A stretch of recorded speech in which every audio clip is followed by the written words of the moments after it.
del audio. Está muy bajo.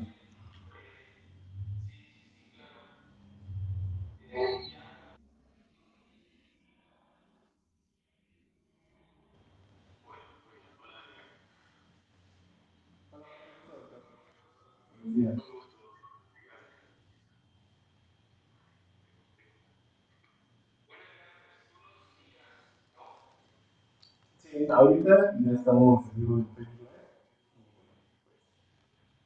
Arrancamos a las 12 con una clara.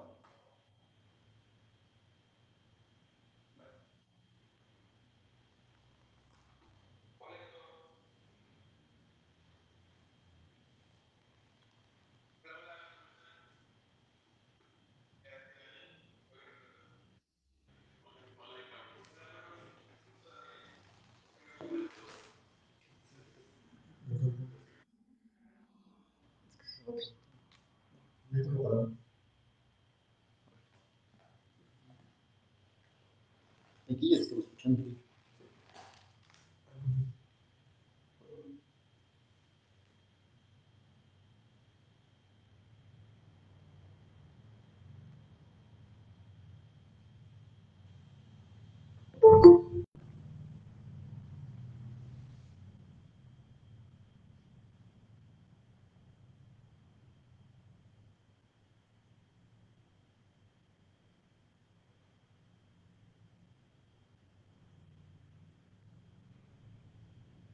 Bueno, la imagen se va a ver ahí, pero vas a tener que hablar con este micrófono.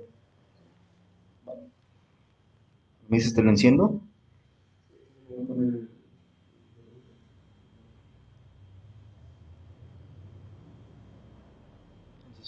continúe.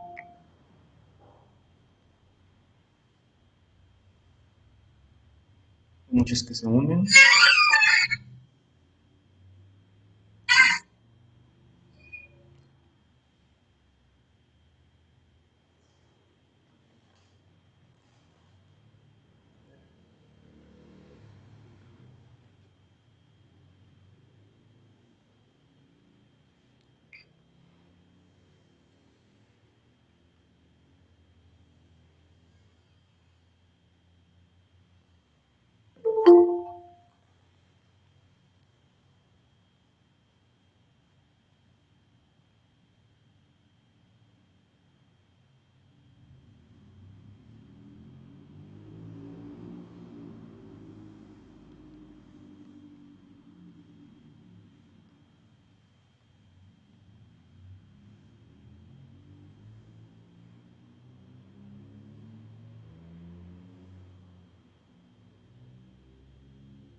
Bueno, pues,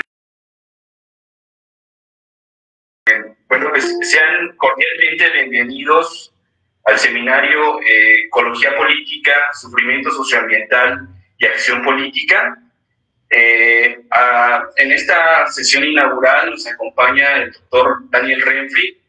El seminario es un esfuerzo, ¿verdad?, de algunos profesores y estudiantes de la Universidad Intercultural del Estado de Hidalgo y de la División de Ciencias Sociales y Humanidades. Ahora pasemos a la presentación del profesor Renfri, a cargo de nuestro compañero Héctor Hernández.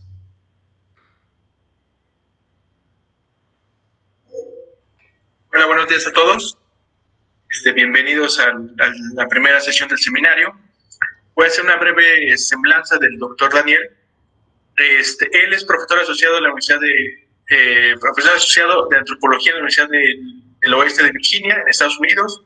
Obtuvo su doctorado en Antropología Social en la Universidad de Binghamton, en el estado de Nueva York, Estados Unidos. Sus áreas académicas de interés cubren principalmente la antropología ambiental, la antropología médica crítica, la ecología política, la justicia ambiental, los estudios urbanos, los movimientos sociales y los estudios sociales de la ciencia.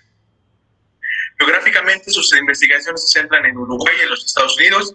Es autor del libro La vida sin plomo, contaminación, crisis y esperanza en Uruguay, publicado por la Universidad de California. Se dedica también como editor asociado en la revista, perdón, se me fue en la revista de Antropología Latinoamérica y Caribeña. Y por último, y bueno, le damos la más cordial bienvenida al seminario y le cedemos la palabra al doctor. Bueno, muchísimas gracias, Héctor, y gracias a Edgar Delgado y muy especialmente a Oscar Castillo por extender esta invitación. Es un placer y un honor estar acá y compartir este espacio y la inauguración de un seminario que parece sumamente importante e interesante también. Voy a empezar la presentación, a ver si lo hago correctamente. Bueno, ¿se puede ver bien?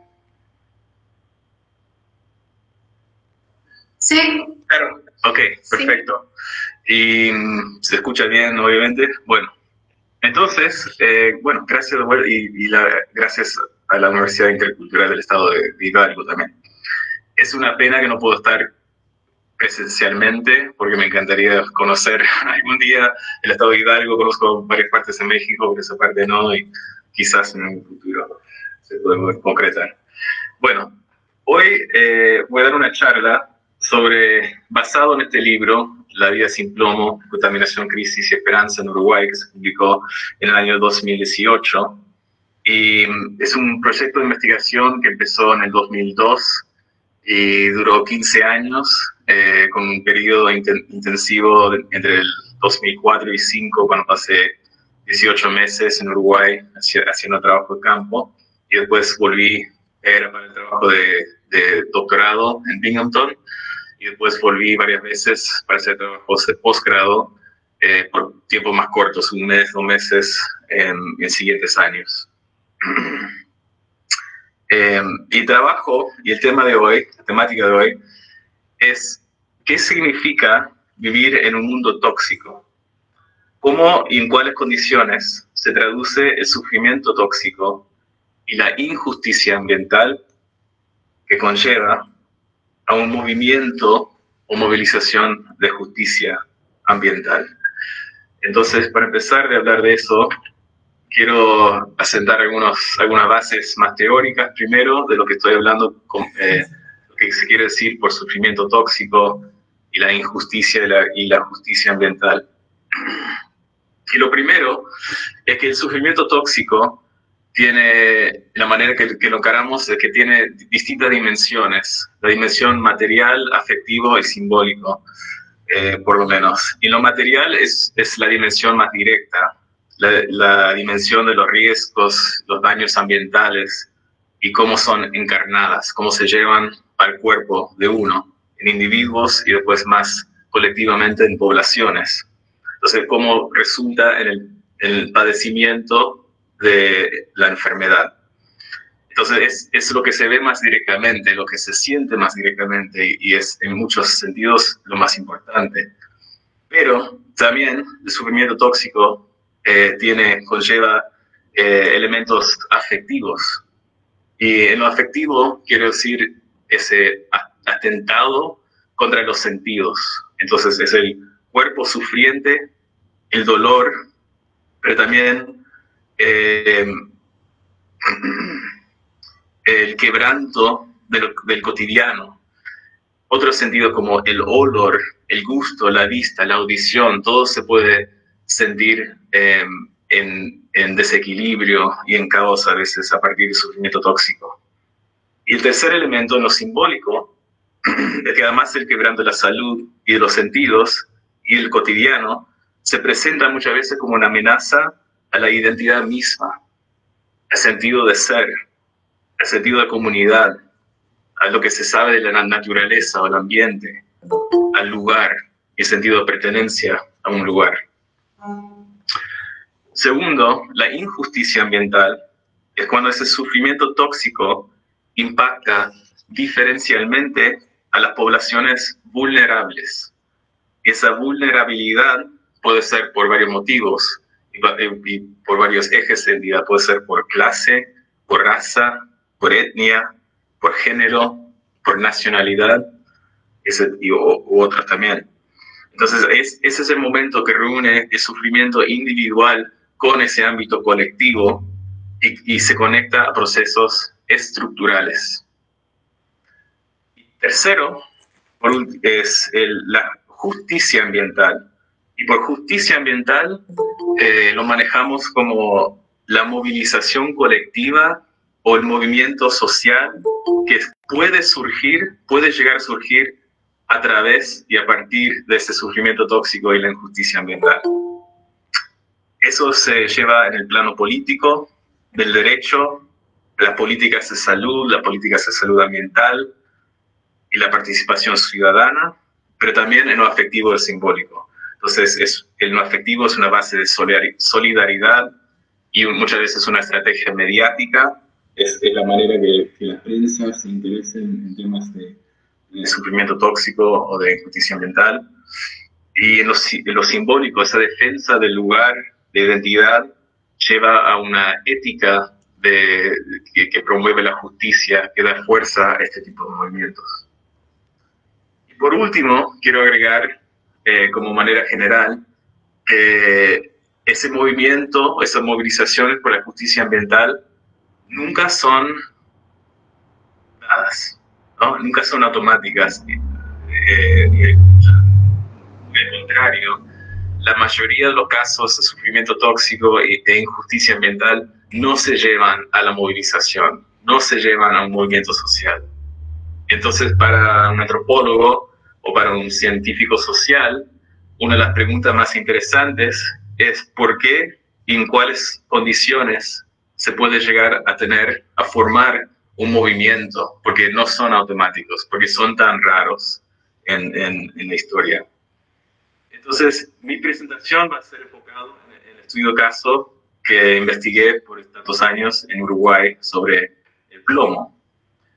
Y por si le queda la duda para alguien de dónde queda Uruguay, que más allá del fútbol no se conoce mucho a nivel, incluso en Latinoamérica, es ahí entre Argentina y Brasil, en la costa atlántica. Entonces ahí hice mi trabajo de campo, en Montevideo específicamente, en la capital. Y en el mapa de la derecha se encuentra en rojo el barrio La Teja, que es el barrio industrializada y desindustrializada, donde se desató los primeros indicios de la contaminación por plomo y donde se formó el grupo y la movilización de justicia ambiental primero. Después se fue extendiendo, pero siempre tuvo ese lugar empezó ahí en La Teja. Bien, entonces, esto es una historia que empieza en el 2000, cuando se descubrieron los primeros casos en La Teja. Y empezó muy simplemente que había un niño que fue el pediatra, estaba quejando de dolores en el cuerpo, dolores en las articulaciones y en los huesos, migrañas, y se le ocurrió a la pediatra de hacer una plombemia, un análisis de plomo en sangre. Descubrió niveles altísimos de plomo en sangre. Después un vecino dijo, mi hijo o mi hija también le está padeciendo sufrimientos parecidos y vamos a hacer una plombemia también. Se hizo, se fue así desarrollando los casos hasta que mucha gente detectó el plomo en sangre en sus hijos y hasta en las mascotas y en los adultos también, y determinaron que había un problema generalizado. Entonces ahí empezaron a organizar. Y al mismo tiempo estaban haciendo asambleas barriales que reunían entre decenas y hasta cientos de personas, tratando de decir, bueno, ¿a quién contactamos? ¿Cómo vamos a enfrentar este caso? ¿Qué hacemos? ¿Qué significa? ¿No? Y vamos a llamar a los medios, a la prensa.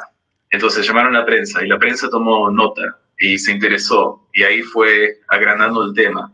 Esa movilización social empujó al Estado a responder con estrategias de salud ambiental que nunca había utilizado antes, porque los temas ambientales estaban presentes, pero invisibilizados en Uruguay por muchas décadas. Entonces, ahí empezamos, bueno, ¿cómo hacemos? Fue una reacción y una estrategia muy creativa de muchas maneras, que reunió los tres poderes del Estado, lo legislativo, el poder ejecutivo y lo judicial, para trabajar el tema. Establecieron pautas de intervención, abrieron una policlínica especializada en contaminantes químicos, que se llegó a nombrar popularmente la policlínica del plomo, y la creación, los inicios de este movimiento de justicia ambiental, que era la Comisión Vivir Sin Plomo, la CVSP. Al mismo tiempo, se estaba desarrollando una crisis económica muy fuerte que llegó a su apogeo en el 2002. Entonces, para un poco más de contexto, ¿de dónde venían las fuentes del plomo? Bueno, se descubrió de todos lados. Y lo primero y lo más importante en muchos sentidos era por el combustible. En lo que en Uruguay se llama nafta, la nafta con plomo. Entonces, el tetratilo de plomo como parte de ese combustible que después se dispersaba por todos los centros urbanos, y Montevideo, que tiene 1,5 millones de población, y en lugares más poblados eran más presentes. También las cañerías de plomo antiguas en las casas. Entonces, el agua que se llevaba, el agua potable de la casa, muchas veces traía el plomo de esas cañerías. Las pinturas, aunque nunca se estudió, hasta el día de hoy no se estudió mucho, pero se descubrieron niveles altísimos de plomo en pinturas, especialmente en casas antiguas.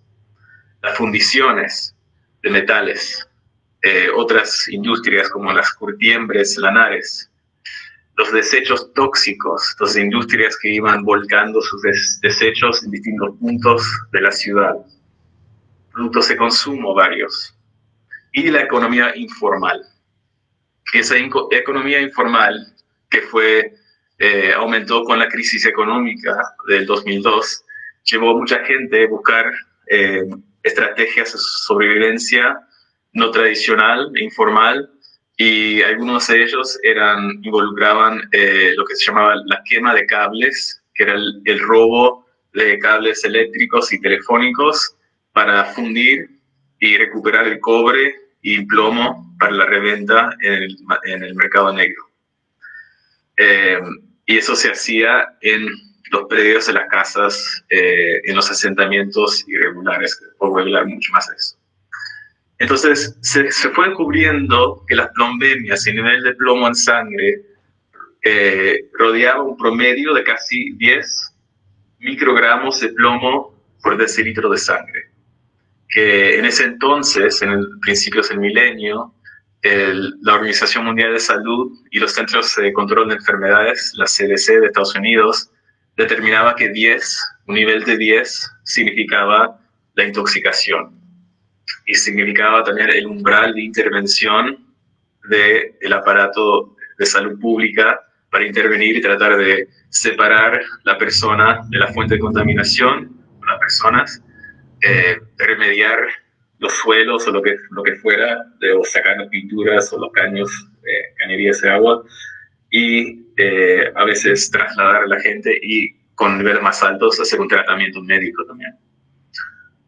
Los efectos del plomo, yo sé que muchos deben saber, pero son nefastos y tienen que ver especialmente con los niños y las mujeres embarazadas son especialmente vulnerables y llegan a, tanto como dije antes, dolores y daños a los huesos, a las articulaciones, migrañas y todo eso, pero también una caída del déficit intelectual.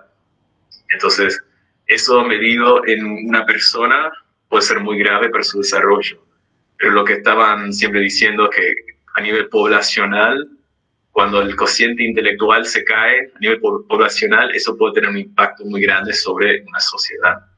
Y con más recursos necesitados para la educación especial, para otras políticas sociales.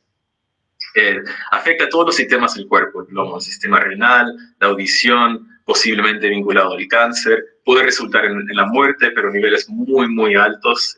En Uruguay, de hecho, en este entonces no hubo muertos por el plomo.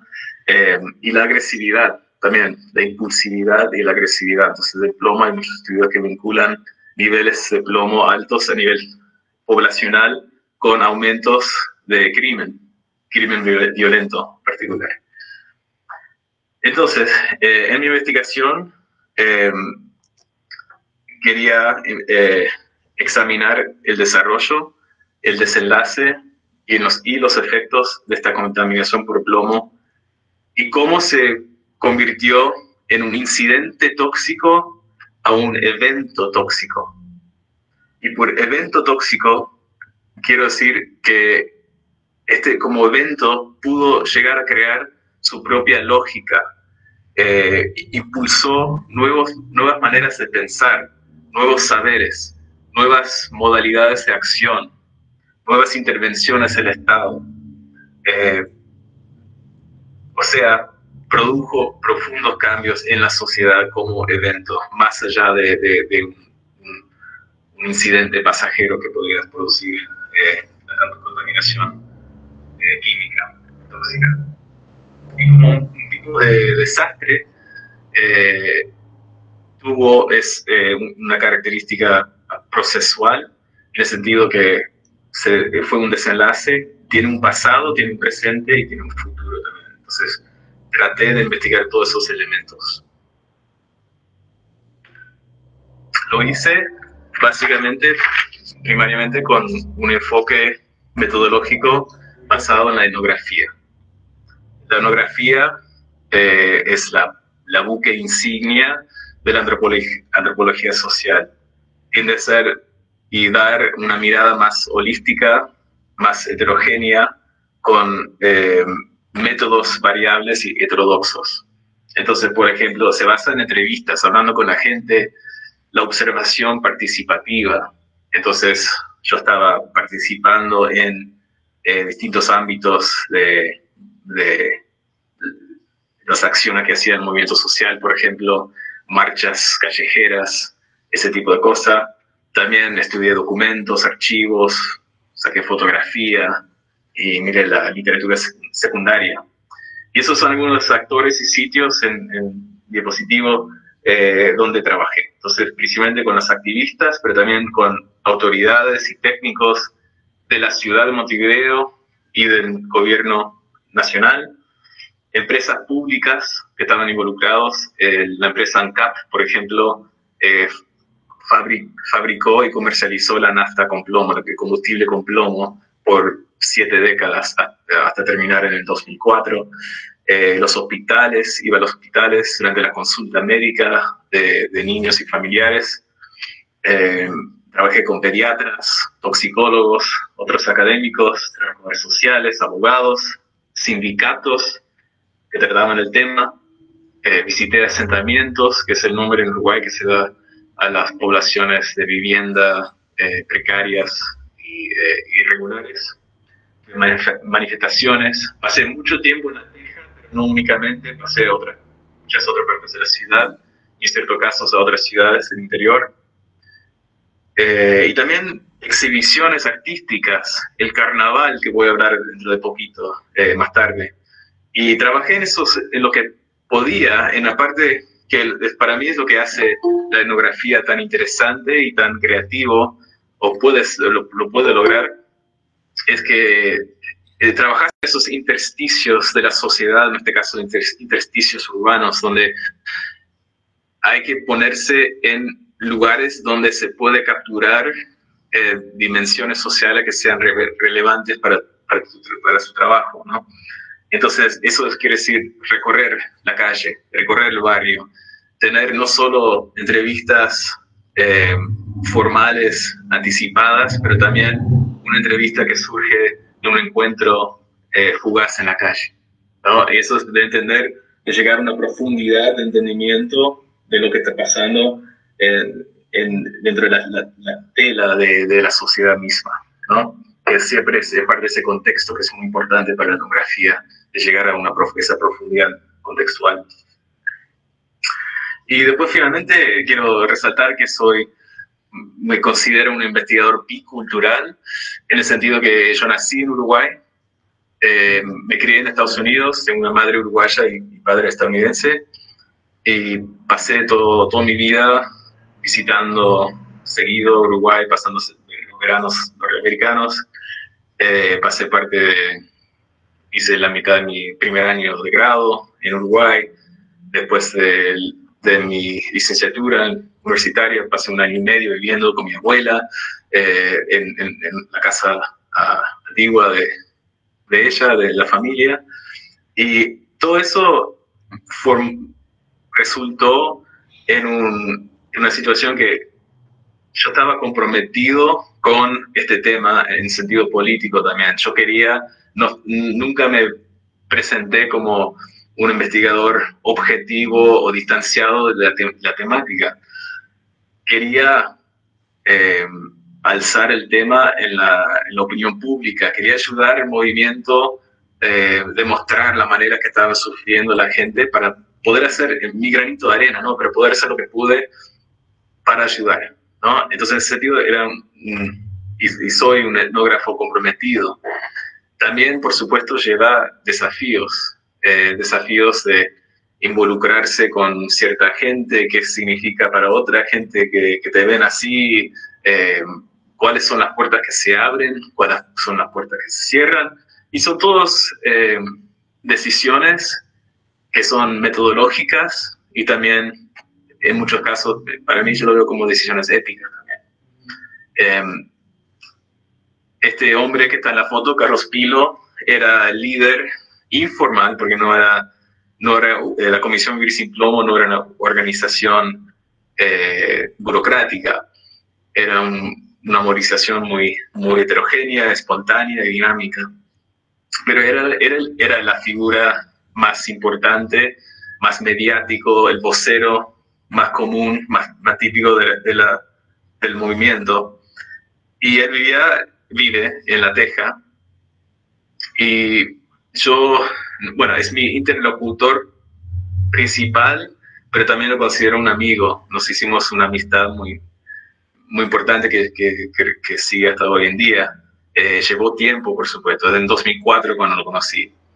Y una parte de esa, como investigador bicultural, es que la reflexividad es muy importante. Entonces, reflexiono sobre estos procesos, pero él me aceptó muy rápidamente, y me aceptó por varios motivos, y algunos motivos deben ser personales y todo eso, pero también porque mi familia en Uruguay venía de Nuevo París, que Nuevo París es el barrio pegado a La Teja. Entonces mi familia es de esa zona, tiene también un perfil industrial de clase obrera. Entonces eso fue una manera de llegar, aunque yo me haya criado en Estados Unidos, pasado mucho más tiempo en Estados Unidos que en Uruguay, haber nacido en Uruguay, ser uruguayo y ser de Nuevo París fue muy importante para establecer esa conexión. También él es anarquista, y pasó durante la dictadura militar de Uruguay del 73 al 85 en el exilio. Bueno, fue prisionero de la dictadura, fue torturado y después fue en exilio, fue forzado al exilio en Bolivia, pasó el exilio en Bolivia, donde nació su hija menor. Yo tengo familia que pasó el exilio justamente en México, en la Ciudad de México, en el DF, que eran miembros de un teatro Galpón, y el Estado de México los recibió y fue muy, muy importante. Pero ahí, eso fue otra conexión que tuvimos. Bueno, voy a hablar ahora entonces, con el tiempo que queda, de las 3 temáticas centrales de mi trabajo, cómo lo analicé y cómo lo trabajé. Y esas temáticas enlazadas que son los 3 conceptos del subtítulo, ¿no?, del libro: la contaminación, la crisis y la esperanza. Y estos son muy entrelazados. Entonces, hablo de todas estas cosas, estos conceptos en todos los capítulos, ¿no? Pero de cierta manera se pueden diferenciar también. Y yo estoy hablando o manejo la contaminación como esa parte del sufrimiento tóxico, lo material, lo estructural, ¿no? Cómo se llegó por procesos estructurales a tener una situación que la gente se contaminara por el plomo, cómo se vincula a la marginación social también.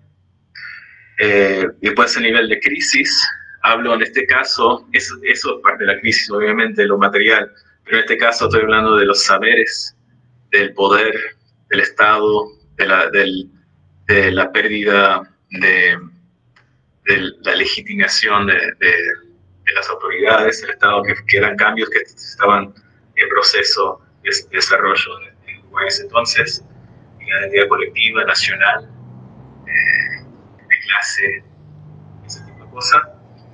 Y después, en cuanto a la esperanza, hablo de la justicia ambiental misma, ¿no? Entonces, cómo el movimiento mismo surgió y cómo se puede entender esa justicia ambiental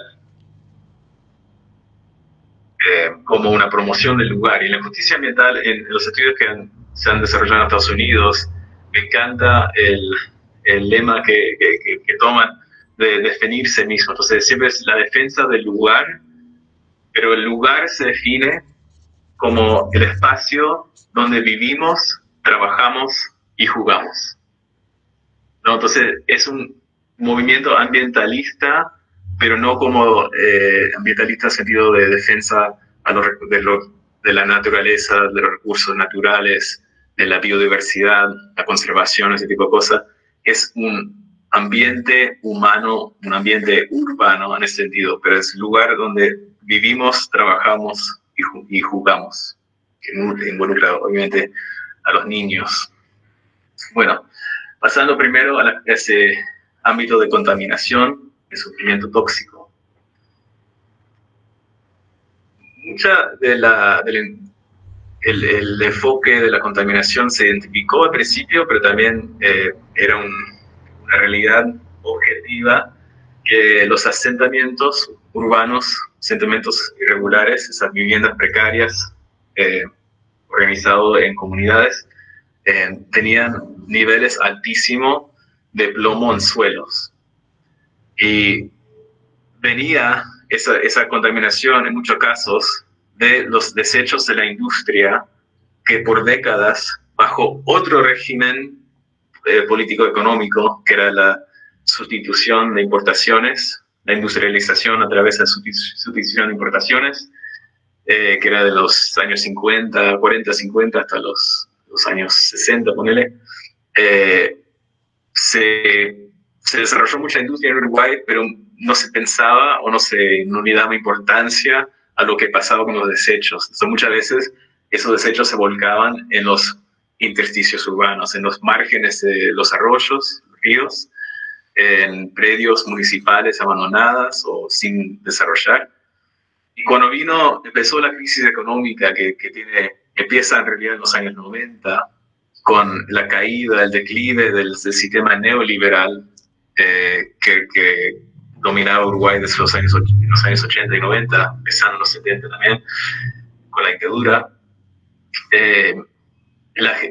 provocó una crisis de vivienda, donde mucha gente, en vez de, como es muy común en varias sociedades latinoamericanas, que la urbanización se lleva a través de la migración desde zonas rurales a las ciudades. Y en Uruguay, que siempre tuvo una población la mitad de la población siempre fue en Montevideo. Hubo algo de esa migración, pero la mayoría de la migración hacia los asentamientos era desde la ciudad misma. Entonces, como una expulsión y un despojo de la gente del centro de la ciudad hacia las periferias y hacia zonas que no estaban tan desarrolladas, como zonas en La Teja, que eran predios municipales. Entonces, en La Teja, por ejemplo, tenían los desechos industriales que se utilizaban para hacer casas, los fondos de la casa, porque era una zona de humedales, entonces se rellenaba con la escoria de fundiciones. Después había los desechos de otras industrias, que con la crisis de vivienda, la gente buscando un lugar donde armar una casita y con otra gente por lo común, lo armaba justamente sobre esos predios hipercontaminados. Entonces ahí se reunió la marginación social, la pobreza, con la contaminación de tierras. Entonces, la contaminación y esa marginación volviendo juntos. Lo que pasó es que esto desarrolló también una serie de debates sobre la característica del plomo y si se podía considerar una enfermedad de la pobreza. Y fue a tal punto que se repitió muchísimas veces, lo escuchaba siempre, que hay que pensar en el plomo como la junta de los dos P's, el P de pobreza y el P de plomo. Y eso lo decían gente común, pero lo decían autoridades del Estado, médicos y muchos otros.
O la criminalidad también, porque en asentamientos la repercusión es que se contaminaron ellos mismos, ¿no? Entonces, desde ese movimiento social, la Comisión Gris y Plomo y otros aliados, se contestó eso, ¿no? Ellos promovieron un contradiscurso diciendo que no, los pobres son víctimas y los contaminados, los más altamente contaminados, son víctimas de un sistema injusto, donde a que la gente se tiene que exponer a niveles de vulnerabilidad y de exposición a la contaminación de niveles más altos que otros. Entonces hay que denunciar el sistema, no denunciar a la gente que se contamina. Entonces había mucho tiene que ver con esa, digamos, políticas culturales sobre y mucho de esa movilización entonces tenía que ver con la defensa de la dignidad, diciendo que no, nosotros somos personas también, como cualquiera. Simplemente estamos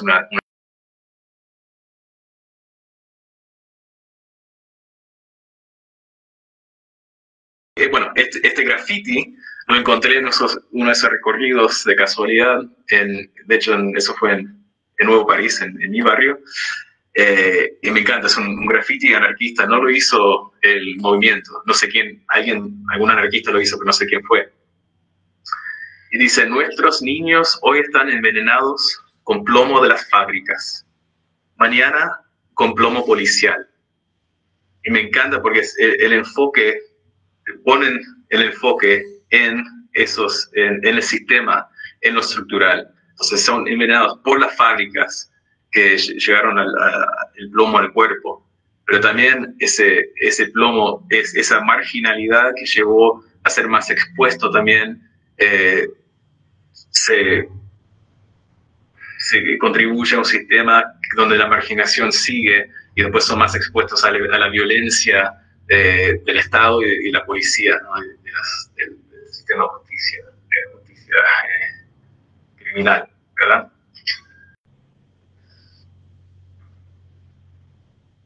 Y una cosa que más que puedo agregar es que fue muy interesante investigarlo y analizarlo, pero esta situación donde el gobierno, el Estado oficialmente estaba tratando de decir que no,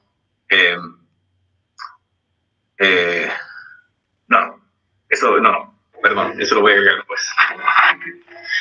Otro ejemplo que quería compartir es el ejemplo de Inlasa, que es una fábrica, era una fábrica de una fundición y fábrica de acero en La Teja. Y es muy interesante como ícono y emblema de lo que estaba pasando y lo que pasó en La Teja, más incluyendo, pero más allá del plomo.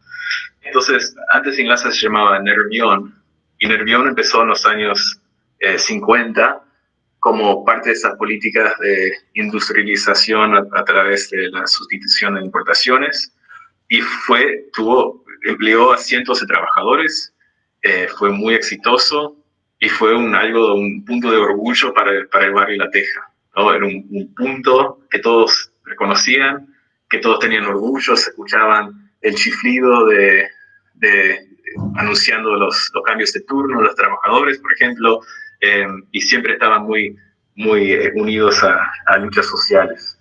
Es el ícono de la crisis económica y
bueno, segundo eje principal, primero era contaminación, lo material, lo estructural, vinculado a marginación. El segundo es la crisis. La crisis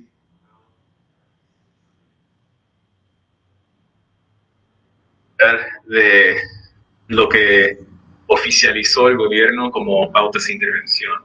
Solo nombro el protocolo oficial, que duró 10 años, del 2002 al 2012.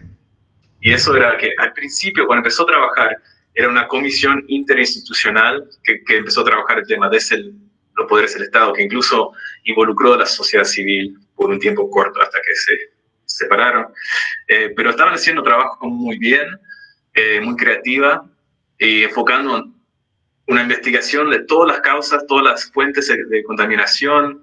Empezaron a dar canastas básicas de alimentos a familias pobres que sufrían el plomo. Empezaron a hacer realojos temporarios, después realojos más permanentes de viviendas contaminadas. Abrieron la policlínica de plomo, que desde el principio trabajó de manera impresionante este tema. eh, hicieron pautas de intervención. Ahora el problema es que ya a partir de fines del 2002 y más entrando al 2003, establecieron lo que llamó el protocolo oficial, que era reducir la intervención a solamente los asentamientos, entonces el espacio de los asentamientos de la ciudad, a los marginados culturalmente, y así siempre manejando y promoviendo esta idea de las dos P's, de plomo y pobreza, solo a los suelos contaminadas y no mirando, por ejemplo, el agua, el aire, y con lo más consecuente de todo, estableciendo un umbral de intervención de 20 microgramos de plomo por decilitro de sangre, que era el doble de lo que recomendaba la Organización Mundial de Salud en ese entonces. Ahora es 5, para darles una idea, pero en ese entonces era 10. Entonces 10 era intoxicado. Entonces ahí el Estado declaró oficialmente que no, a 10 no pasa nada, es a 20 que se considera intoxicación. Entonces la policlínica de plomo trataba a los niños que tenían niveles de 20 y más arriba. El problema, bueno, muchos problemas, pero bueno, se dejó de hablar del tetratilo de plomo, por ejemplo, los combustibles, se dejó hablar del agua, entonces se volvió un tema de la pobreza, un tema de la marginación, no un tema universal que amenazaba a todos los ciudadanos y a toda la gente especialmente que vivía en zonas urbanas, que es siempre lo que quería impulsar el movimiento de justicia ambiental. Eso llevó a cosas muy interesantes, procesos de justificación de estas políticas. Entonces yo escuché, pasando tiempo con médicos que eran bien intencionados en muchos sentidos, querían trabajar el tema, pero se encontraron desbordados por la realidad. Hablé con autoridades de salud pública también y lo mismo. Entonces, en ciertos casos eran gente haciendo cosas malas, gente haciendo cosas nefastas, pero en otros casos era gente simplemente burócratas, tecnócratas, científicos, médicos, que no sabían cómo abarcar un tema que era demasiado grande para entender o la realidad era demasiado para procesar. Entonces decían, todos tenemos un poquito de plomo. Si alguien llegaba a una consulta diciendo, mire, mi hijo tiene o mi hija tiene nivel de 15, 17 de plomemia, ¿es un problema? No, señora, mire, todos tenemos un poquito de plomo en la sangre. Eso lo escuché muchas veces, de gente contando eso y lo escuché directamente también. Contaminados estamos todos, ¿no? Entonces una manera de decir que, bueno, de algo hay que morir, ¿no? Contaminados estamos todos. Entonces eran estos malabarismos lingüísticos también. Si utilizáramos, porque yo preguntaba directamente de las autoridades, ¿por qué no utilizan el umbral de la OMS o de la CDC? O sea, bueno, porque si utilizáramos un umbral de 10, estaríamos todos contaminados, ¿cierto? Entonces, decir eso, el malabarismo lingüístico de eso, lo hipotético, si lo usáramos estaríamos contaminados, en vez de decir estamos contaminados, es un grave problema, pero solo podemos atender este lugar porque no tenemos recursos, no tenemos la plata, ¿no? No, entonces era borrar la realidad con el lenguaje, a partir del lenguaje, ¿no? Entonces esto provocó un fuerte conflicto de saberes que desarrollo mucho en este libro, donde primero empezando con los pacientes, las víctimas del plomo, en este entonces, principios del milenio, y deben, por los que tienen la edad para recordar eso, en el público hoy, supongo que era parecido a México, pero Montevideo se llenó de los cibercafés por todos lados.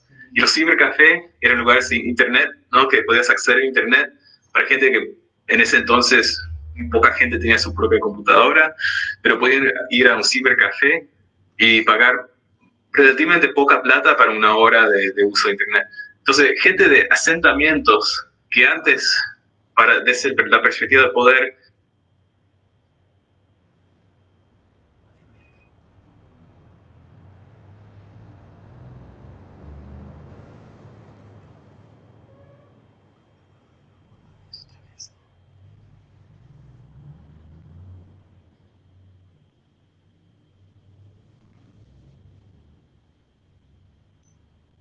Y entonces se enfrentaba de una manera que nunca se había logrado a nivel, por lo menos, tan sistemático en Uruguay. Enfrentar gente que no tenía un... Al mismo tiempo, el trabajo de la Policlínica del Plomo fue de alianza y solidaridad con las víctimas, con los pacientes, desde el principio. Y ellos estaban siempre, eran parte del aparato estatal de salud pública, porque fue creado y financiado por salud pública, por el Estado, pero siempre en conflicto permanente con ese poder estatal. Entonces, ellos decían, no, tiene que ser 10, tiene que ser incluso menos de 10 para atender a la gente. No tiene que ser solo niños, deberíamos estar atendiendo a adolescentes, porque el límite era 14 años para la atención médica en la policlínica. Tenemos que hablar de otros contaminantes, que no sea solo plomo, pero otros contaminantes químicos. Tenemos que tener un entendimiento del plomo como una amenaza para toda la sociedad. Entonces utilizaban estos argumentos, por ejemplo, de la corrida del cociente intelectual, de la curva hacia la izquierda, donde hay menos dotados, hay más gente con problemas, hay más recursos estatales necesarios. Hablaban que eran estudios muy nuevos en ese entonces, pero de la conexión entre el plomo y la agresividad y la criminalidad. Hablaban de todas estas cosas y salían a los medios, a la prensa, y trabajaban juntos con la Comisión Vivir Sin Plomo. Entonces, por un tiempo, después se dejó trabajar directamente juntos, pero un tiempo, y justamente era el tiempo que yo estaba haciendo ese periodo largo de trabajo campo, 2004 y 2005, se trabajó directamente con el movimiento. Entonces, hacían charlas públicas en distintos ámbitos, en un sindicato, en una escuela, en un centro comunal, lo que sea, y hablaban de todas estas cosas. Tenían la visión de militancia del movimiento, la visión de pertenencia al lugar, tenían madres hablando de nivel experiencia, cómo padecían la enfermedad del plomo en sus hijos, y después tenían la visión médica. Y después yo me sumé también y aporté una visión internacional comparativa con lo que estaba pasando en Estados Unidos y otras partes del país. Yo participé en ese circuito de charlas por un año más o menos. Entonces, esto era saberes en conflicto con los saberes legos, pero siempre en alianza con saberes expertos, pero contra el saber experto oficial. Y parte de eso también es que empezaron a armar otros estudios con alianzas con investigadores de Estados Unidos, que yo ayudé a facilitar, de Cornell y después de Buffalo. Entonces decían sus propios estudios, y esos estudios decían, demostraban que había efectos adversos a niveles de plomo en sangre que eran entre 10 y 20 o incluso menos de 10. Entonces estaban produciendo un conocimiento que estaba en conflicto con el conocimiento oficial que venía de la ciencia oficial del Estado oficialmente. Y ahí manejo el concepto de ciencia espectral, en el sentido que se movilizó la ciencia y los datos científicos aparecían y desaparecían, y se utilizaban estratégicamente por distintas partes, y después se apelaba a la ciencia del norte, la ciencia global, la ciencia universal, cuando se convenía, pero después para apoyar teorías que justificaban, por ejemplo, el umbral más alto, decían, no, esa ciencia no vale, lo hacían desaparecer. Entonces, actuaba como una ciencia espectral, de cierta manera, como lo trabajo yo. Bueno, y lo último que diría, entonces, además de promover la propia ciencia, otros saberes, crear artefactos biomédicos, que era lo que hacían, archivos de pacientes que denunciaban todas estas cosas directamente a las autoridades, y encontraron, juntaron un archivo de denuncias que era en papel, ¿no?, para la burocracia que podía establecer lo que estaba pasando. También había un elemento que identifico como una proximidad social de parte de los pediatras de la Policlínica de Plomo. Y esa proximidad quería decir que pasaban mucho tiempo en el campo. Las pediatras no solo atendían en la policlínica, pero porque atendían a gente muy, muy pobre muchas veces, iban a sus hogares y se los visitaban ahí y lo empezaron a conocer y tomaban un mate juntos, ¿verdad?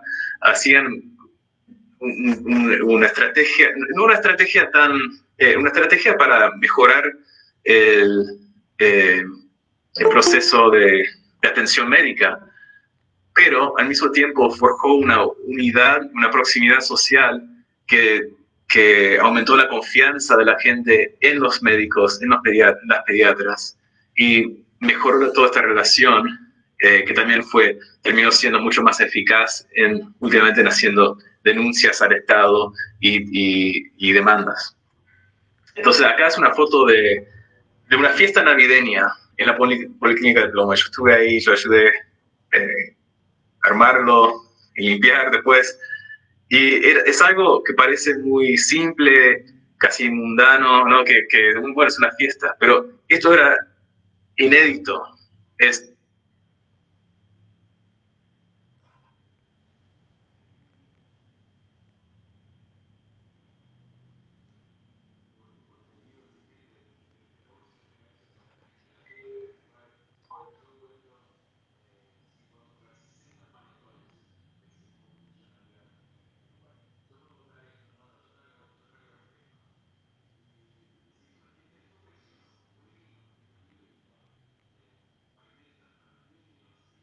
Y música, es una cosa, pero se notaba la diferencia notoria con la práctica médica tradicional y común establecida en Uruguay.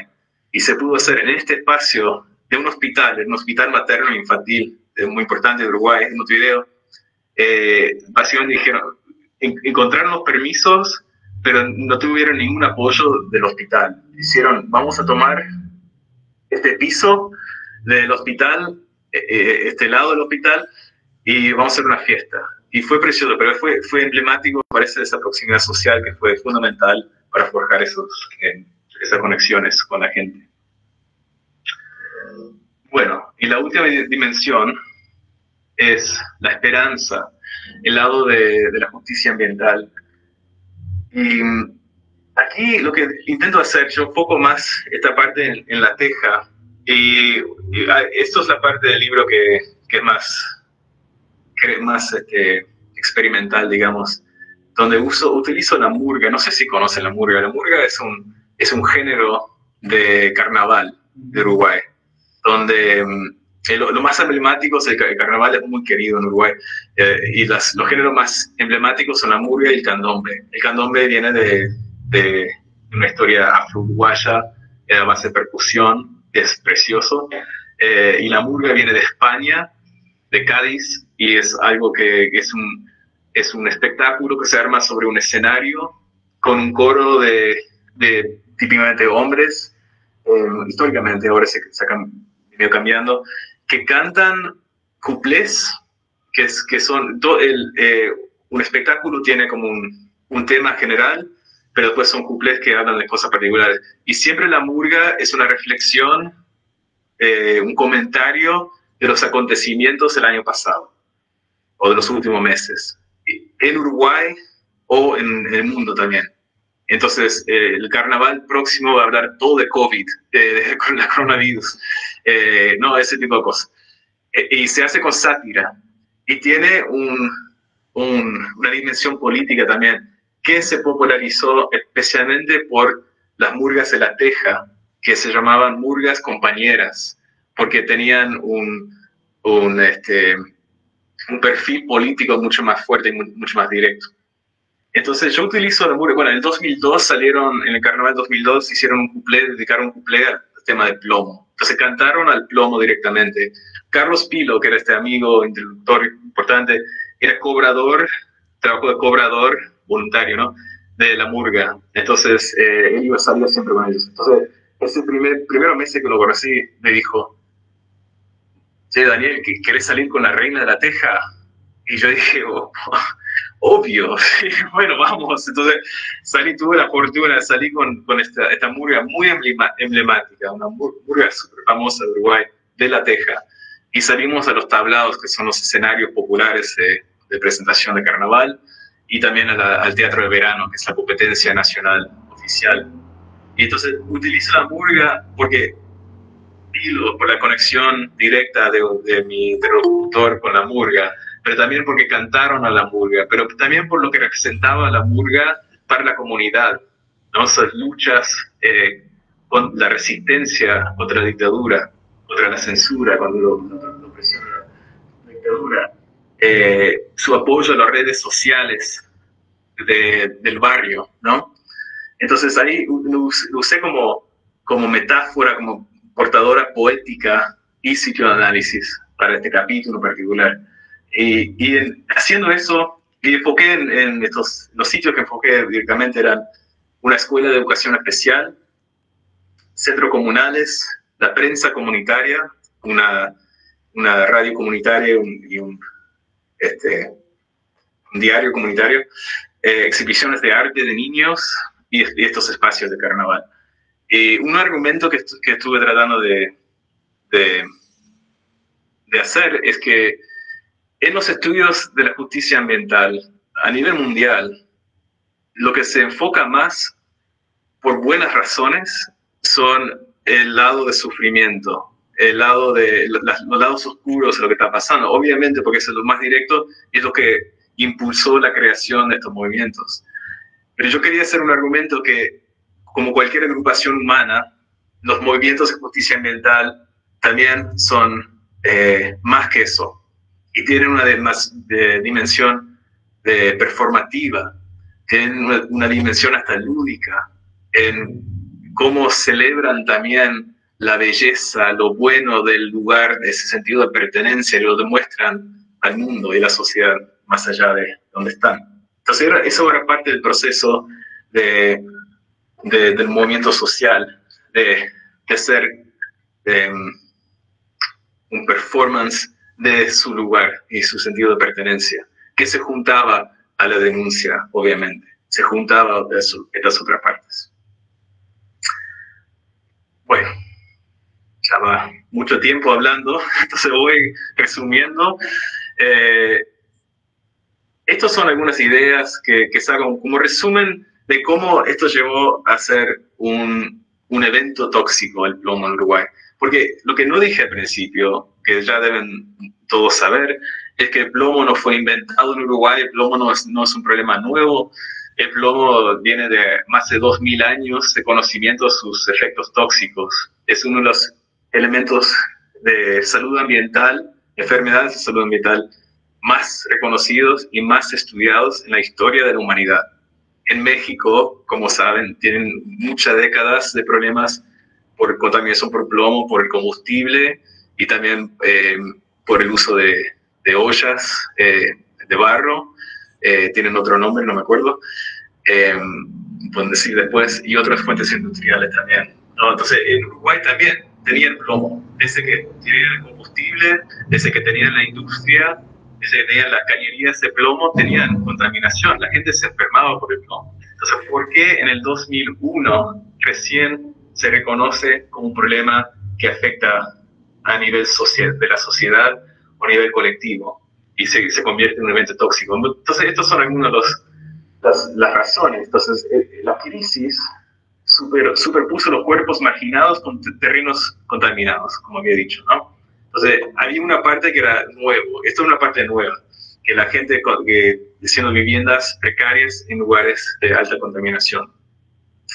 La crisis fomentó la economía informal, incluyendo las prácticas contaminantes. Esto también era nuevo, la quema de cables, como hemos hablado.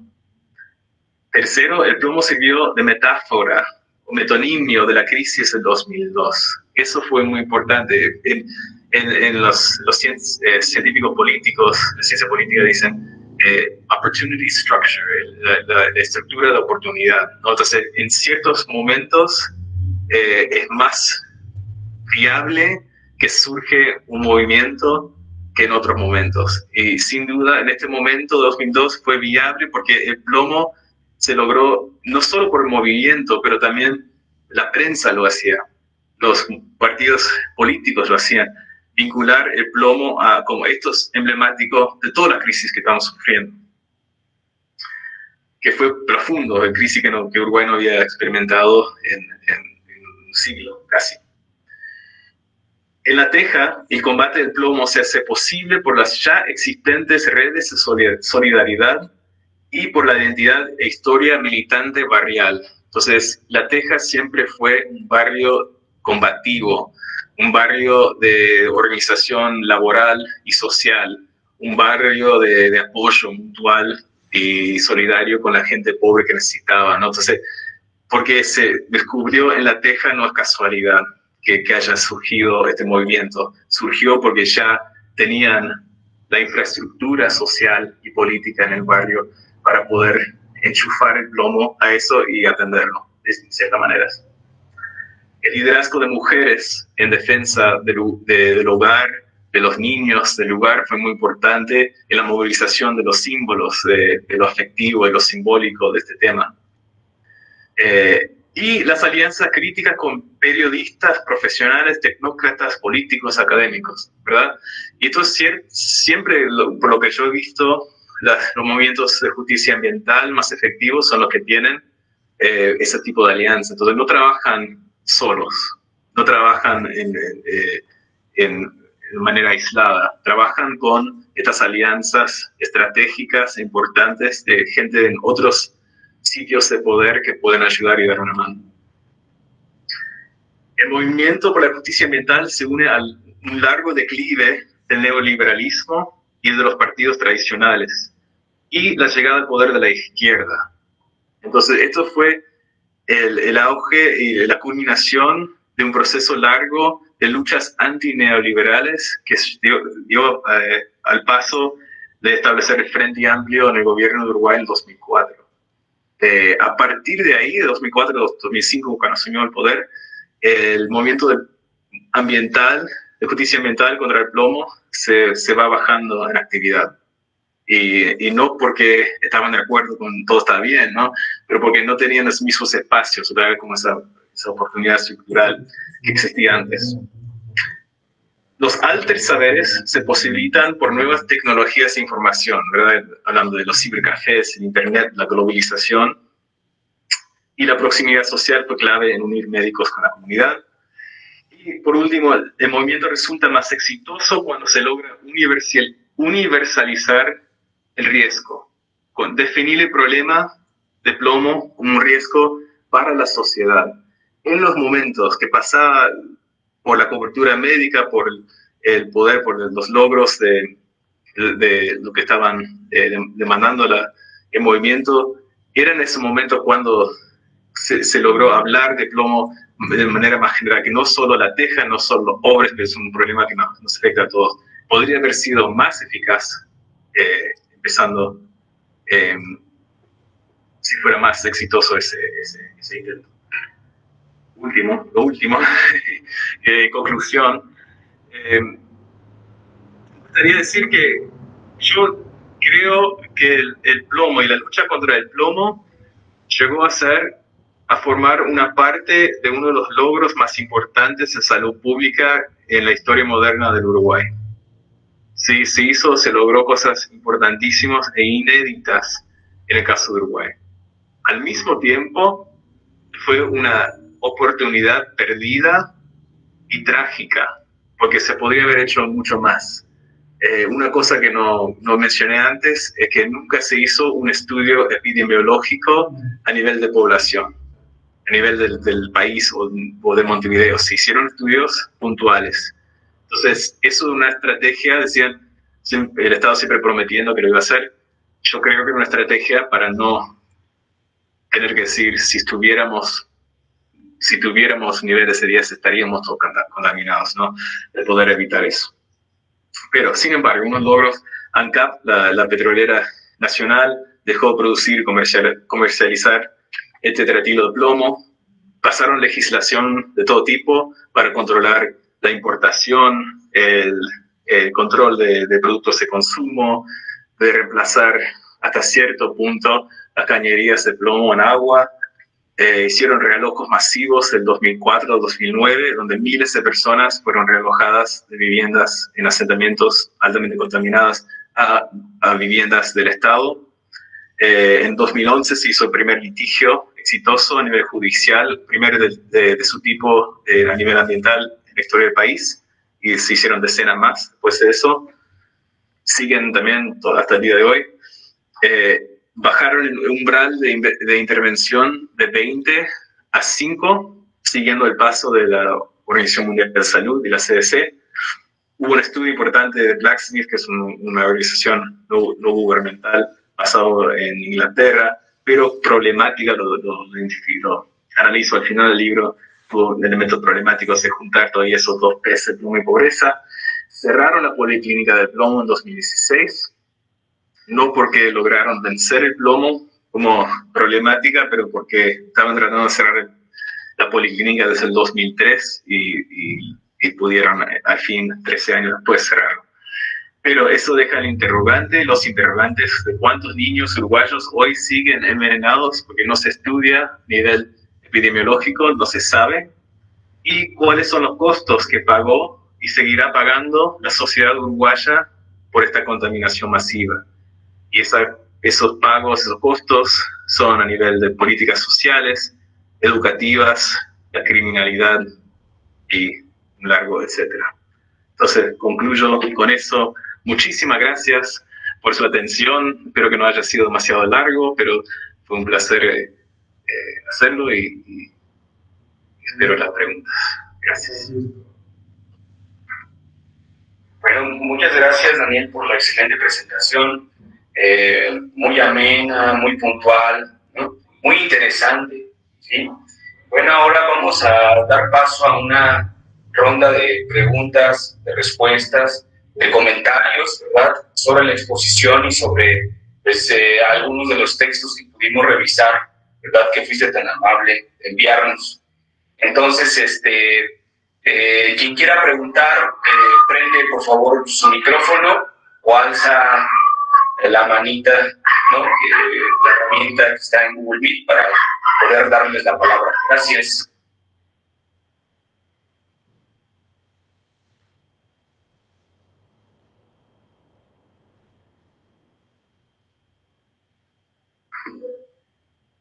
También creo que Edgar está atento si hay preguntas o comentarios en Facebook Live.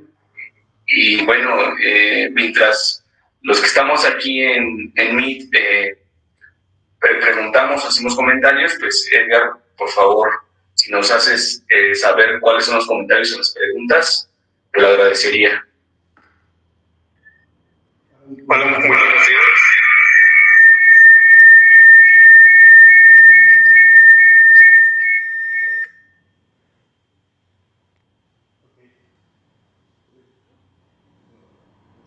Creo que Paola... Sí, perdón. Sí,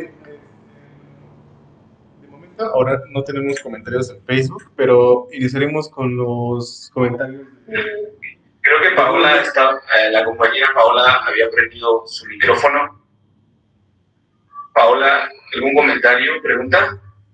Hola, buenas tardes. Sí, bueno, antes que nada, muchísimas gracias por compartirnos esta información. Pues bueno, a mí lo que me intriga, bueno, también lo vi en un documental acerca del lago Citarum en Indonesia, que usted también nos los recalca en una parte de su escrito, que dice que, pues, aunque las industrias son señaladas, ellas mismas niegan la contaminación, bueno, lo que nos decía al principio.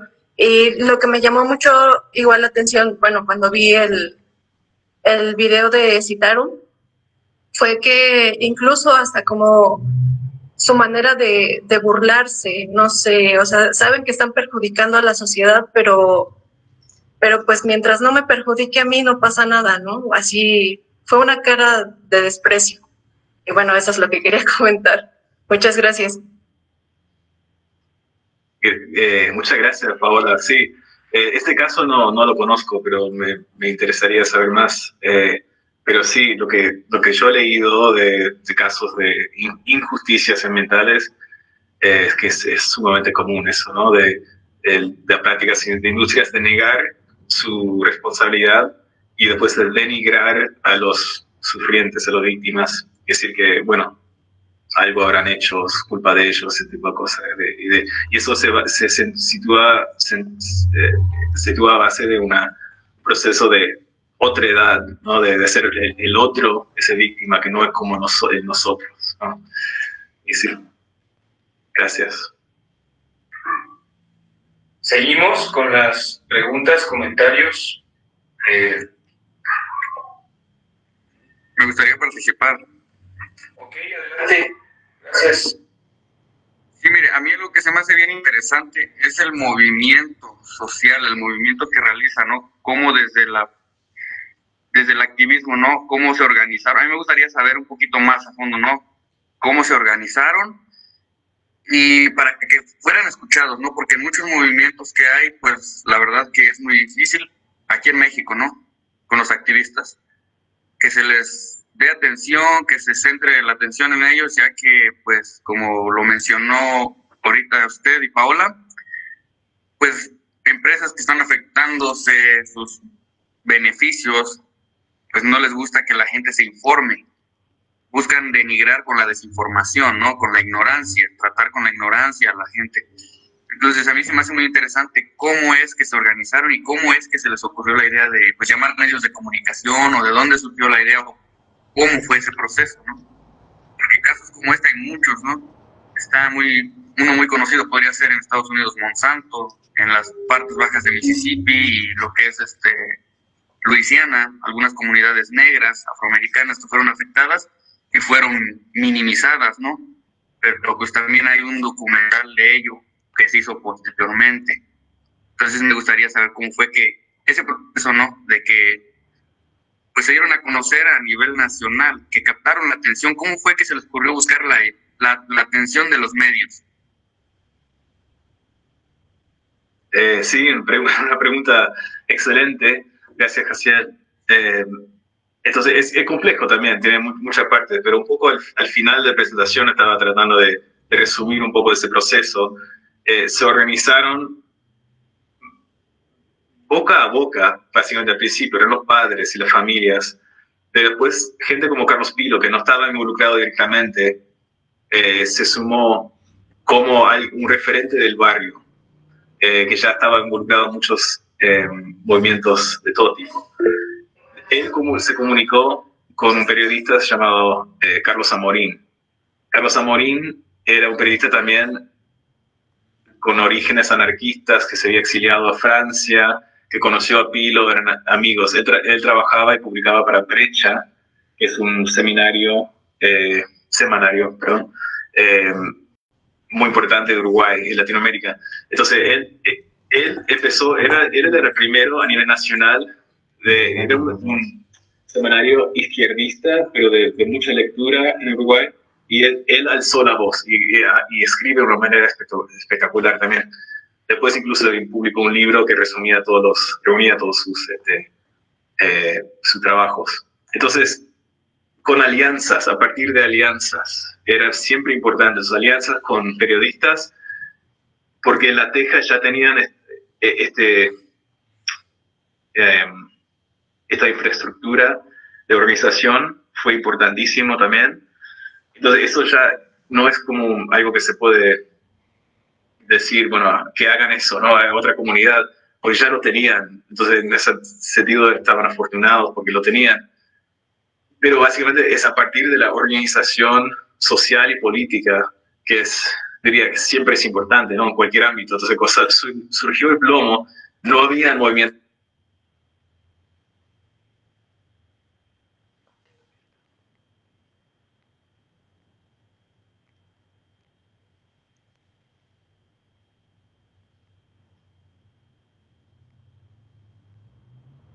Su propia prensa, porque tenían esa prensa comunitaria, que por lo menos que no tenía una difusión nacional, pero sí tenía una difusión local que podría ayudar en esa organización. Y después, a base de mucha lucha, ¿no? De mucho esfuerzo, entonces golpeando las puertas de los ministerios y saliendo a la calle y manifestando, pero sí, tenían siempre una habilidad. Carlos Piro, el líder, es sumamente carismático como persona. Entonces, en los medios, la prensa siempre estaba encantado con él y siempre tenía una habilidad de hacer frases que lograban un impacto en los medios también. Y también, como dije, la oportunidad estructural política de la crisis que se llevó en ese momento facilitó que el plomo se convirtiera en metáfora, un metonimio de todo lo que estaba pasando. Entonces, fue muy puntual de cierta manera, pero creo que hay lecciones en cuanto a la organización y las alianzas que se pueden trasladar a otros casos también. Pero sí, es una buena pregunta, gracias. Ok, en el chat Ana Sofía quiere... perdón, Jaciel. ¿Comentar algo? No, de nada, solamente iba a agradecer y sí es lo que me irrita, pues fue la organización, ¿no? de la comunidad, que fue clave, el respaldo que tuvieron hacia el movimiento, vaya, porque a veces se abandona, hay una lucha, una causa, pero no se le da seguimiento, no se le da acompañamiento y pues se dejan solos a los que van al frente. Entonces, gracias. Ok, Ana Sofía quiere participar y después el compañero Miguel Carrillo. Adelante, por favor.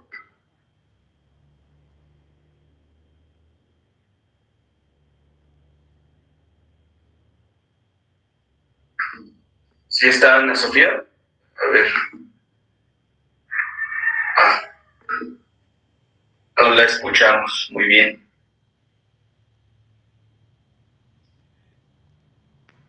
Yo creo que hay que... ¿Me escuchan? Sí. Sí. Bueno, algo que me parece muy interesante de esta presentación es que a veces como investigadores tienes un poquito de miedo de involucrarte tanto en la comunidad, ¿no? Pero creo que el éxito fue precisamente que todos los participantes se involucraran, ¿no? Desde los académicos, de los periodistas, de los doctores, y eso hizo que esto que fuera un movimiento social y que a lo mejor si no hubiera habido ese involucramiento se hubiera quedado en corto, ¿no? Y no hubiera alcanzado lo que alcanzó. Incluso cuando hablas de este movimiento todavía se ve que te emociona lo que viviste, ¿no? Entonces eso es algo bien interesante, porque a veces no quieres dar ese paso. Y definitivamente los problemas ambientales no se pueden abordar desde un frente, ¿no? Tienen que ser varios y multidisciplinario además. En el caso de México hay muchas situaciones muy graves de justicia ambiental. Yo vivo en la península de Yucatán y el acuífero se ve sumamente afectado por las grandes empresas, por las granjas porcícolas, y a pesar de que es un problema que afecta a todos porque todos sacamos agua del mismo lugar, son las comunidades rurales las más afectadas por este problema, ¿no? Ya que ellos sí consumen el agua directamente del acuífero, ¿no? Extraída directamente sin potabilización ni nada. Entonces, pues nada más una admiración enorme porque fue un trabajo increíble y gracias. Bueno, gracias. Quiero completarse, gracias Ana Sofía, precioso lo que dijiste. Solo para agregar, estás completamente acertada, me parece que ese involucramiento es fundamental. Solo quería agregar que como antropólogo, como etnógrafo, es algo que pasó que es muy interesante también, es que llega a ser una decisión metodológica. Entonces, involucrarme y demostrar una conexión con el movimiento, simpatía, empatía, ¿no? Llegó a dejarme entrar más, y no era algo instrumentalista, no era por eso que lo hacía, ¿no? Pero yo llegué a un nivel de intimidad con los integrantes del movimiento que no hubiera sido posible de otra manera. Entonces, si tuviera que tomar una postura más objetiva, más distanciado, podría haber llegado hasta ahí nomás. Y hubiera sido otro trabajo y otros resultados, ¿no? Eso es parte de la subjetividad inherente de etnografía, pero tomar esa decisión, que era otra vez ética, política de mi parte, también me facilitó la entrada a ese mundo. También puede ser que nunca voy a saber si es cierta, que me haya cerrado otras puertas. Pero no fue el propósito del trabajo, no era de entrar en el mundo de ANCAP, de la empresa, y saber desde adentro todo lo que estaba pasando. Pero sí entrevisté gente de la empresa. Pero sí, muchas gracias. Muy amable. Gracias, Ana Sofía. Miguel Carrillo, por favor. Antes está Reinaldo de los Reyes Portillo.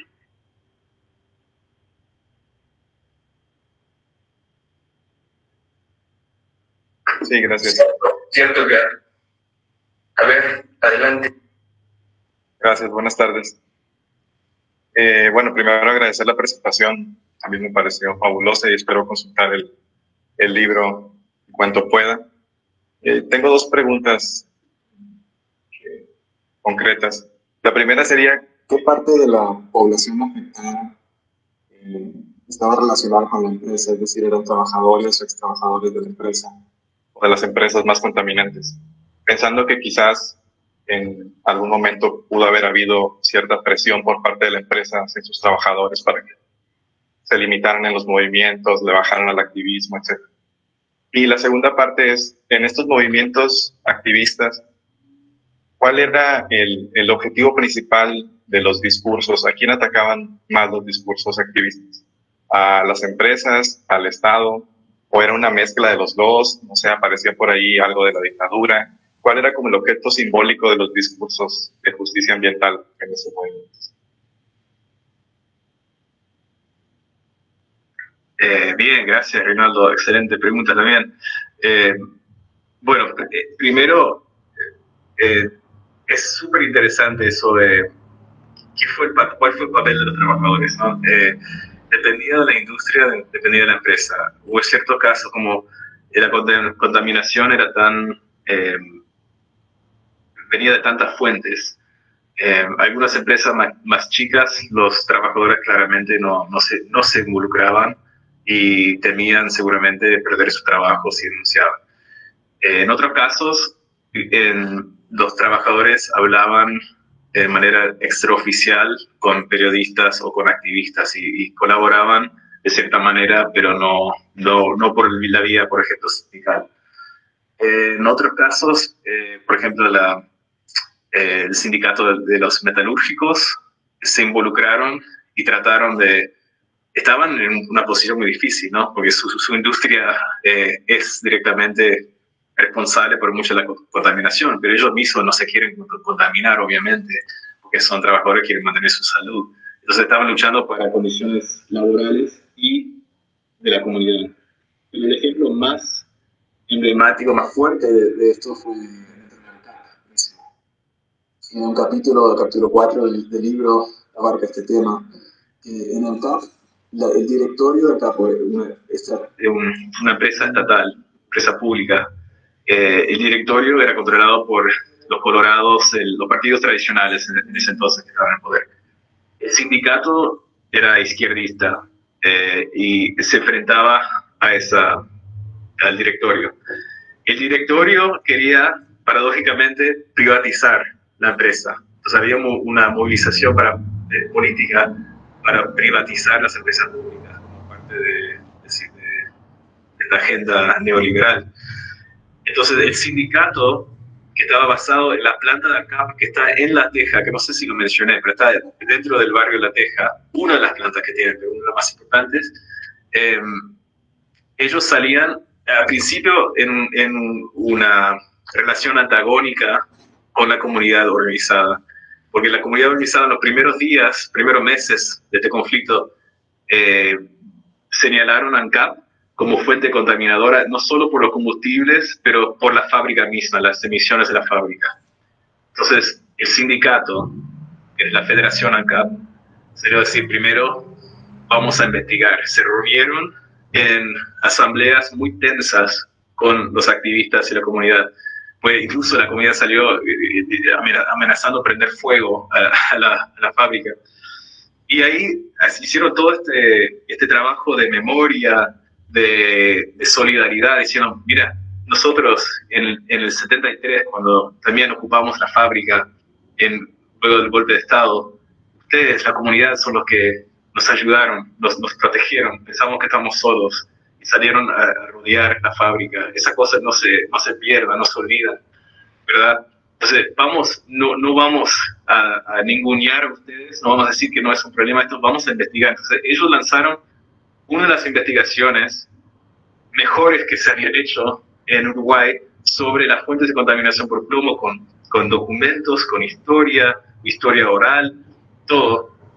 Y determinaron que sí, que tomaron responsabilidad por los combustibles y llamaron a la eliminación del tetratilo de plomo.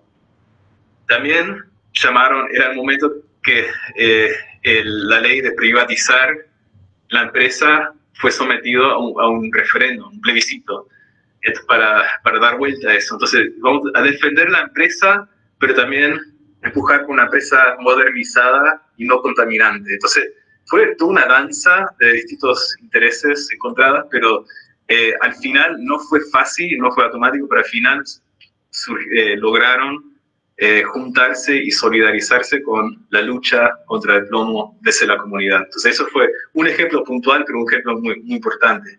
Pero sin duda hubo de todo tipo de respuestas, y los trabajadores muchas veces estaban metidos en el medio. A nivel simbólico también, esto siempre fue definido principalmente como una enfermedad y un problema de salud ambiental infantil, ¿verdad? Y no es cierto. No es cierto, porque si uno para trabajadores están en primera línea cuando hay industrias contaminantes, ¿no? Pero nunca tomó el impulso, nunca logró hacer, salvo el caso de ANCAP, hacer algo muy generalizado entre la estructura del sindicalismo y los gremios laborales uruguayos. ¿A quién atacaban más simbólicamente? Dependía del caso, pero era hasta que tomó el Frente Amplio, era el gobierno, el Estado y las empresas.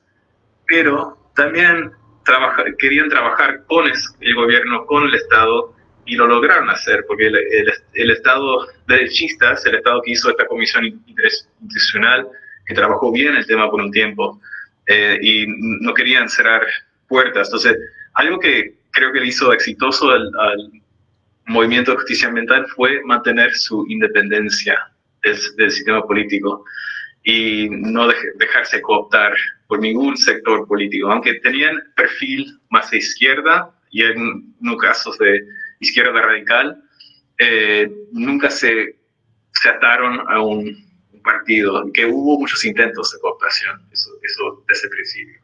Entonces eso fue una estrategia, me parece muy importante también, que se podría con cautela tomar como una elección para otros casos en el mundo, siempre y cuando tiene alianzas externas para apoyar. Pero gracias, Reinaldo. Muy buena pregunta. Gracias a usted.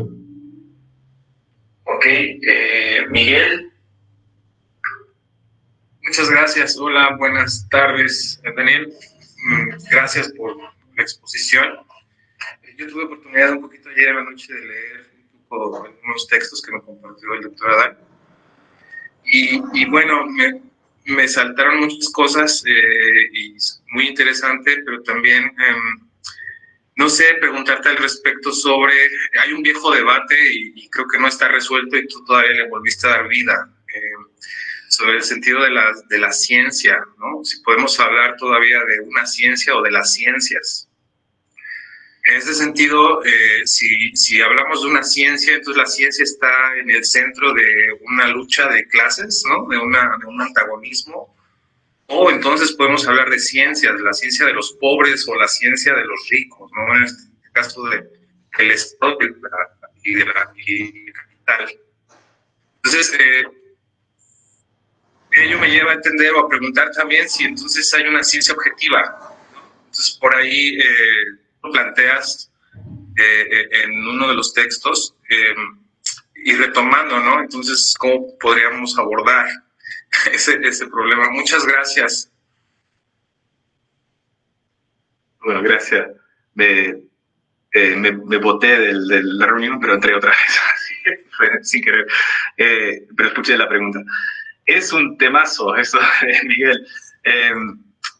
El argumento que yo hago, mi posición es que es difícil decir que yo no diría que hay una ciencia o hay una ciencia objetiva. Yo creo que la ciencia viene siempre... La ciencia siempre viene de algún ámbito social, un contexto social. No sé si siempre, pero muchas veces. Y entonces se puede hacer buena ciencia objetiva en el sentido de seguir, formular hipótesis, hacerlo de manera correcta y todo eso, y decir que esto es un resultado científico legítimo, ¿no? No es para deslegitimizar la ciencia de ninguna manera, pero sí reconocer que muchas veces lo que prioriza el Estado o los fondos que se pueden tener para la ciencia dependen de contextos que no tienen nada que ver con la ciencia, ¿no? En muchos casos, en la mayoría de los casos. Entonces, si es una agencia que está dando fondos, o un Estado, o una institución internacional, lo que sea, siempre van a estar priorizando ciertos temas. Entonces, eso ya influye cómo se hace la ciencia. Entonces, de cierta manera, hay ciencias múltiples, pero yo diría, en mi opinión, que es problemático decir que hay una ciencia de los pobres y una ciencia de los ricos. Los temas de clase son presentes siempre en eso de establecer cuáles son las investigaciones que se van a dar fondos y ese tipo de cosas, o cómo se van a diseminar los resultados de tal estudio.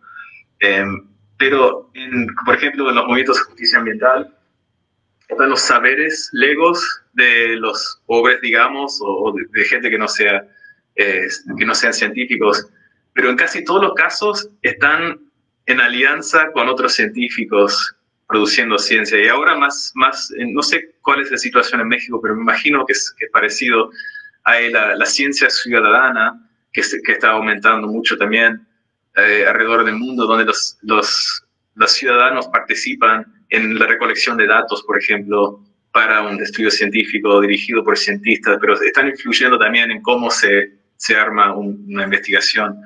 Entonces, no creo que que no sea o que sea una ciencia acá y otra allá, pero es más complejo y más entrelazado. En el caso de mi trabajo, en hablar de ciencia espectral, hablo de la manera que sí, eso sí, es completamente politizado y que es definido por intereses de clase y intereses políticos, pero que deciden con la autoridad científica, una persona, un individuo hablando por una institución, dice, esta es la ciencia verdadera, o omite ciertos datos científicos porque no les conviene, porque están tratando de armar una narrativa, armar un discurso sobre la realidad. Entonces ahí es cuando la ciencia es manipulada de manera consciente, y eso es lo que, por intervención o por omisión, ¿verdad? Entonces no sé si llegué a responder a una pregunta que es muy profunda y para mucho debate. Muchas gracias. Sí, yo me refiero un poco sí, estoy totalmente de acuerdo que es complejo y problemático. Sin embargo, hay muchos movimientos que hacen uso también de alianzas, ¿no? De científicos, ¿no? Comprometidos, ¿no? Con movimientos, pero también hay científicos comprometidos con el estado de capital, ¿no? En estas dinámicas, ¿no? Que planteas. Entonces, sí, aquí en México incluso se ha distorsionado un poco el discurso, ¿no? A mencionar y decir que hay categorías desde la ciencia o algunos aspectos desde la ciencia que son malas, ¿no? Que son nocivas. Sin embargo, son distorsiones precisamente, ¿no? De que, pues que se generan, ¿no? Y que tendría que ir más bien por nosotros del posicionamiento político de la ciencia, más bien, ¿no?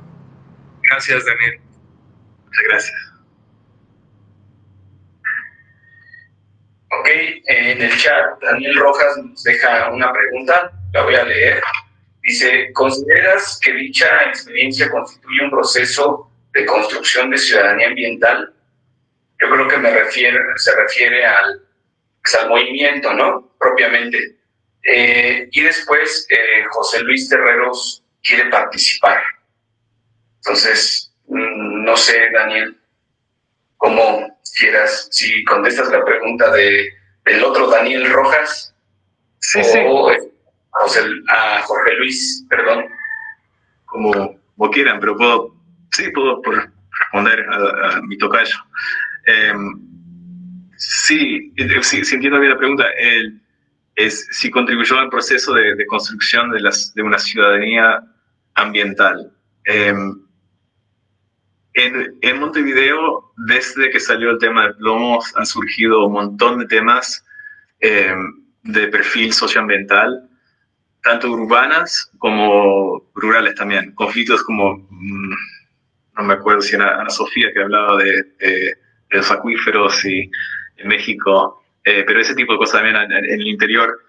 No podría decir, de hecho, si es por el movimiento de justicia ambiental en La Teja, contra el plomo, que fue que surgieron estas cosas. Yo creo que es por muchos motivos que simplemente por la globalización, intercambio de experiencias a nivel regional y global de mucha gente, un aumento de concientización ambiental en general de partir de mucha gente, pero sí hubo un aumento en movilizaciones de perfil popular, ambiental, en la ciudad contra otros incidencias de contaminación en particular en Uruguay y en otros, y ahora para conservación de biodiversidad, ese tipo de cosas también. Entonces hay un nuevo ambientalismo que ha surgido en Uruguay después de esto, y yo creo que el tema del plomo jugó un papel muy importante en ayudar a armar eso, impulsar eso.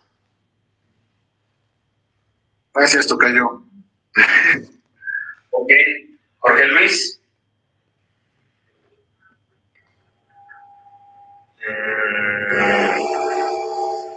¿Me escuchan? ¿Se me escucha? Buenas tardes. Buenas tardes. Buenas tardes. Primero que nada, agradecerles el espacio y agradecerte tu tiempo por compartirnos esta investigación y tu quehacer desde la investigación. Y bueno, creo que en Latinoamérica tenemos ciertas cosas que nos identifican, ¿no? Y que nos hermanan a pesar de que estemos a unos países de distancia. Me refiero a estas problemáticas socioambientales. En el caso de México, por ejemplo, vemos que megaproyectos han tenido implicaciones económicas, culturales y por supuesto socioambientales. Me imagino que en Uruguay también pasa lo mismo y es un poco lo que nos platicaba sobre la problemática del plomo que tú ya desarrollaste. Bueno, mi pregunta, como lo ven ahí en el chat, va un poco orientada más a lo metodológico y al análisis de los resultados. Yo planteaba en la pregunta que si es necesario hacer un trabajo de campo en la zona de la problemática y cómo se podría abordar un tema de implicaciones socioambientales ante la situación pandémica. Me refiero a que, por ejemplo, yo tengo como tema de investigación la implementación del Tren Maya aquí en México. Lo que pasa es que yo soy del Estado de México, pero la implementación del Tren Maya es en la zona sur del país. Entonces no tengo la capacidad y aparte actualmente no podemos estar en esa zona, bueno, no podemos estar viajando por lo mismo del confinamiento. Entonces un poco la lógica de mi pregunta y pues sería todo. Gracias, Jorge Luis. Bueno, dos temas. Empiezo con el tema de megaproyectos. Sí, eso es, en parte me alegro mucho que hayas pensado en eso. Este auge del ambientalismo en Uruguay, de cierta manera, como dije, es urbana, contaminación, temas tóxicos y todo eso, pero yo creo que lo que ha ganado más fuerza todavía son los movimientos contra el extractivismo y los grandes megaproyectos. Y no creo que sea casualidad, eso es porque por lo que tú dijiste mismo, que esto lo que se une a Latinoamérica, que viene desde hace 5 siglos, ¿verdad? Pero que se ha tomado fuerza en los últimos años dentro de la movilización ambiental, ¿no? Desde el Cono Sur a México, a los países andinos, a Brasil, a Amazonia, todas partes están enfrentando grandes megaproyectos, grandes proyectos como el Tren Maya, que me fascina, o la IRSA, antes que se llamaba Proyectos de Infraestructura de Integración de Sudamérica, o los corredores biológicos que se hacen en Centroamérica, y los megaproyectos de grandes empresas, ¿verdad? En Uruguay son empresas papeleras, que son uno de los más grandes que han desatado más conflicto socioambiental, que de hecho he investigado un poquito y quiero seguir más en mis próximos pasos con esos temas. Entonces sí, esos son cosas que, pero por la comunicación y las redes que se facilitan a través de las redes sociales, las redes académicas, las redes de todo tipo, ¿no? Entonces se puede facilitar ese intercambio de ideas y reconocer los problemas que la gente y los pueblos enfrentan en común. Y eso un poco lleva a tu segunda pregunta sobre metodología en tiempos de pandemia, que no hay una respuesta fácil, obviamente, pero lo que diferencia el momento actual con el momento en que yo empecé mi trabajo en Uruguay, en el principio, ¿no? En 2004, 2005, es que esas redes, los Google Meet, el Zoom, ese tipo de cosas, puede facilitar entrevistas y que un investigador o investigadora puede atravesar esa distancia geográfica que antes no podía, y que no podía de la misma manera hablando por teléfono, ¿no? Entonces, no es lo mismo, yo diría, creo que empezar de la pregunta como si es necesario tener una etapa de trabajo campo prolongado para hacer este tipo de cosas. Por supuesto que no. Cualquier investigación se tiene que modificar a lo que uno tiene al alcance, a los recursos de muchas maneras. Yo tenía fondos estaba con un Fulbright y estaba con un Winter Grant, una beca de una fundación de antropología de acá. Entonces fue un privilegiado de poder pasar 18 meses, y eso es un tema de debate muy importante que tenemos entre la antropología, es si haciendo lo que es como dije, esta buque insignia de la antropología social, que es la etnografía de tiempos prolongadas en un lugar, es facilitado por el privilegio, y todo el mundo no lo puede hacer, y todo el mundo no lo debería tener que hacer, ¿verdad? Entonces deberíamos tener muchas maneras de legitimar la investigación, pero si quieras consejos, sí, yo diría empezar con todo lo contexto que puedas, de fuentes secundarias, todo, preparar todo lo que puedas, y después en lo posible, eso obviamente quiere decir que alguien tiene que tener acceso a una computadora, cámara, teléfono e internet, pero en lo posible que puedas ir armando entrevistas virtuales, y ahí vas ganando datos y entendimiento del tema. Pero es complejo, sí, en tiempos de pandemia es muy, muy difícil, se afecta de muchas maneras, sí. Pero te deseo toda la suerte, Luis. Muchas gracias, Daniel. Pues, bueno, ya sería, creo que hasta abusivo de mi parte, pero si puedes si puedes facilitarme un poco de terapia para poder abordar este tema, o bien poder tener un testimonio tuyo en estas reuniones virtuales, a lo mejor que comentas, pues estaría yo fascinado sobre eso.